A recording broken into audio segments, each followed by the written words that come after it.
What's up, everybody? Welcome to another episode of CampingGearTV.com. We are obviously outdoors, and it's cold. It is cold, but I don't think it's as cold as it's gonna get. What do you think? Right now it's probably about 30. We maybe got about a 4-mile-per-hour wind coming in on us, and it's about 2 in the afternoon. Sun should be down in a couple hours, and it should start getting pretty rough about probably 6 or 7 out here. Yep. But so we're I think I interrupted you there. that's okay. Yeah. You know, we haven't had an opportunity to come out and do some episodes outdoors in a while, so we're really looking forward to this. And you know, as a campsite usually starts, the first thing we're going to do is get the tent set up. Yep. So we got a product from Swiss. Swiss Sports? Am I pronouncing that correctly? Yeah, it's Swiss. It's the Swiss Sport Yosemite tent. Okay, and this is a very affordable tent for family camping. We don't know much about it, but we're gonna get it set up. We're gonna try it out tonight, and we will report back to you in the morning. So Let's get this thing going.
So it's got really nice headroom in here, as you can see. It's about, I think probably, 6 feet tall. A 6-foot tall person will do well in here. And this divider here is a nice, maybe if you're changing and you don't want your buddy Ben seeing you naked. Or Gary. Or Gary, who's always trying to peep people naked. He can do that. And it comes down real easy too. It's just got these 4 little clips. And so then it's all back open. This thing is really spacious in here. For $60, it's a big tent. You got your various windows. I think somebody's coming to pay us a visit. Thought we were the only people here. You got some areas on the sides, for storage of various things. So, pretty straightforward. Nice family tent. You got the mesh venting up here. The double door entrance is actually very nice. I like that. It makes the whole thing seem very spacious, and on a day like today where we're not worrying about any mosquitoes or anything, it gets me pretty excited. Okay, so we've got the whole thing set up, and this is going to be our shelter for the evening. Should be spacious and comfortable, and we'll be back in the morning, see how it holds up.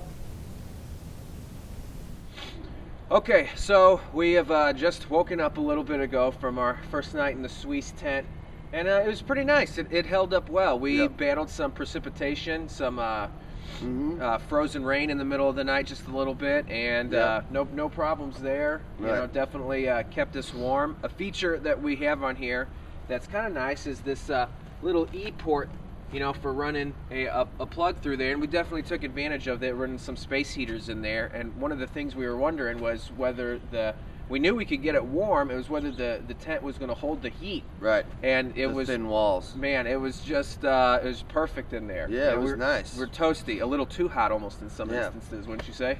Yeah, it was warm. I mean, you get in there and if you got a space heater like that and it's 20 degrees outside, you're really going to be thankful you brought that little bad boy. Right. So, and it's just Josh and I in the tent. Although earlier we were saying it's 5-person with 2 people. I mean, we got tons of room. Tons of room in there. I have a cot in there that we're going to look at later on. Yeah. That we're testing out, and it's just lots of space. You could definitely easily fit 4 in there. Yeah. So 5 might be pushing it, but if everyone's pretty happy with getting packed in there, that could work out too. Yeah. So, great tent for it's about $59 is the normal price on this. So for a 4-person tent, that's a pretty darn low price. And you can buy it at places like Mills Fleet Farm, Walmart, Amazon.com. And for that price, pretty good. Read some of the reviews on there and see what other people have said. And you'll find that a lot of people have put this tent to good use and definitely gotten well more than $59 out of it. Typical with the tent in this price range, you're going to see a lot of people talking about doing some aftermarket waterproofing, some seam sealing, and some things like that. Yeah, definitely. Yeah. And sorry, go ahead. Yeah, and as always with a tent like this, you're probably going to want to bring a tarp, like you see we have down here, just to keep from some of the water getting up in there. Yeah. And getting your floor a little moist. Yeah, we have the floor on this thing. What was this? This is 10 by 8. And our tarp actually didn't cover it, so you want to make sure you get yourself a big enough tarp. Really good product, really good family tent. Yep. Really good Boy Scout tent.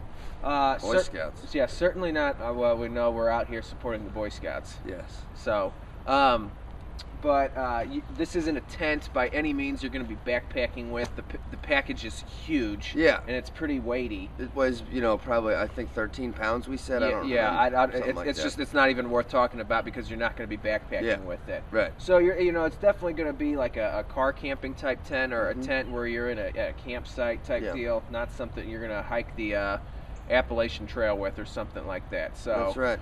Anyways, but all in all, good tent. It will do a fair amount of hold up against the elements and definitely hold the heat in well too if you're utilizing the E-port for some heater or for some lights in there as well. Yeah. So really, really good tent. So I think that's our episode for that's today. it. So but definitely come back and check out some more episodes and we'll be knocking them out. CampingGearTV.com.